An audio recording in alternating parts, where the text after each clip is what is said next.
My name is Tim Kelliher. I am a professor of entomology and plant pathology, as well as horticultural science. I run the Genome Editing Center for Sustainable Agriculture, and I'm based here in the Plant Sciences building and part of the Plant Sciences Initiative. On a daily level here at the Gene Editing Center,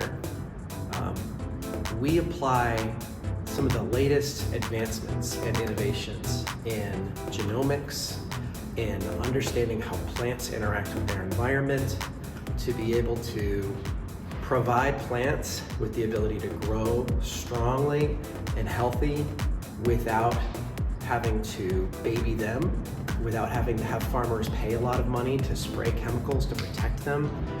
By understanding the plant genome, we are trying to breed crops in a new way that allows them to protect themselves against some of the challenging aspects of their life.